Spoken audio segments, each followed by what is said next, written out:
Hello dear students, today we shall complete pending models. First model is wood. Use of wood. First use is in the past form of will. We use wood in the past form of a will. For example, he said that he would play in the final match. उसने कहा था कि वो final match में खेलेगा.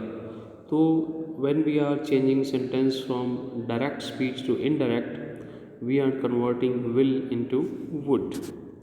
Next is when we are making a request. For request also we use would. Request के लिए भी हम क्या यूज़ करते हैं? वुड का यूज़ करते हैं.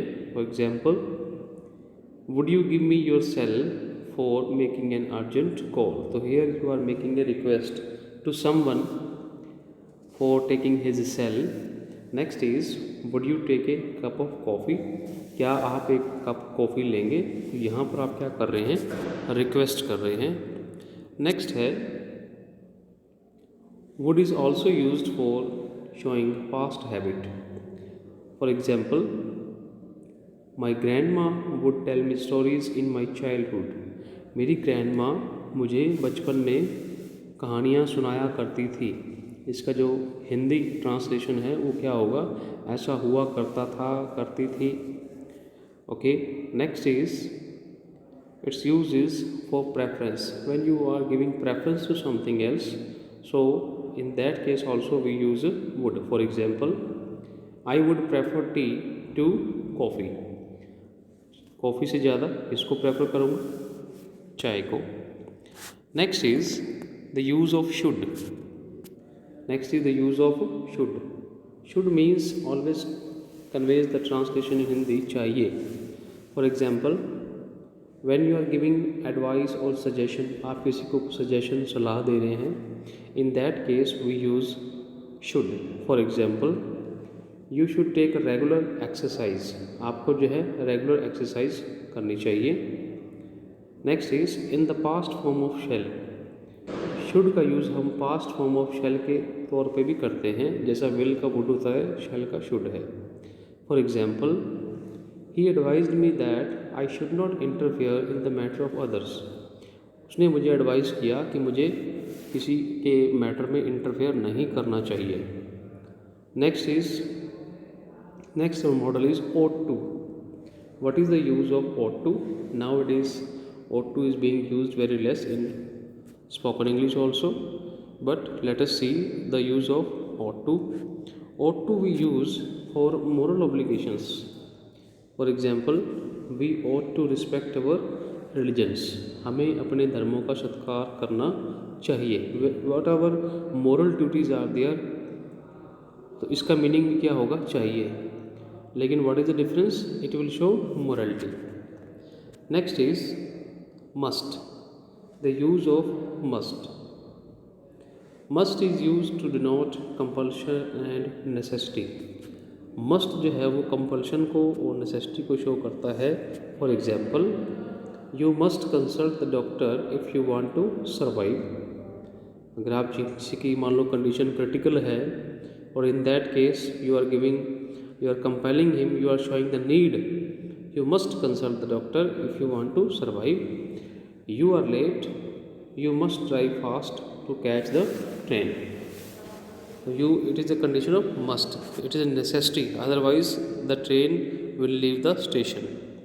Next is our model used to. Used to shows the past habit and existence. For example, he used to stammer a lot in his childhood. वो बचपन में बहुत हकलाता था, तुतलाता था. One more example for showing existence. 10 years ago, here used to be a bus stand, but now a market has been made. 10 साल पहले यहाँ पर बस स्टैंड हुआ करता था, लेकिन अब एक मार्केट बना दी गई है. नेक्स्ट इज नीड और need not. Need is shows us the necessity. For example, you need not take help of anyone now. अब तुम्हें किसी की हेल्प की ज़रूरत नहीं है. Next is need I help you more or you will do it by your self.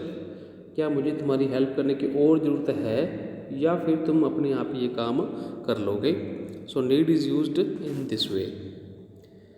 And need is itself a main verb also. Need अपने आप में भी एक मेन वर्ब है। For example, I don't need your help. For example, I don't need your help. मुझे तुम्हारी help की ज़रूरत नहीं है। तो here do not helping verb and need is a verb first form. तो don't be confused, need is a modal also and need is a verb also. Last our model is dare. Dare model always shows courage.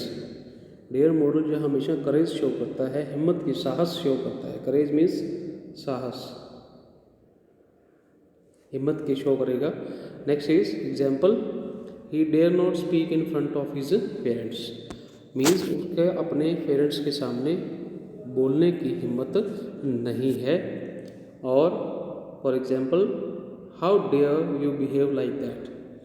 For example, if anybody is behaving very forward with you, so how dare you behave like that. तुम इस तरह से behave कैसे कर सकते, तुम्हारी हिम्मत कैसे हुई इस तरह से बिहेव करने की। So dear student, these were the pending modals. Part 2, Part 1 I have already completed. You can check on my YouTube channel and revise these and do practice of these models. It will help you a lot in your spoken English as well as improve your writing skill also. So in case if you have any problem, you may discuss with me.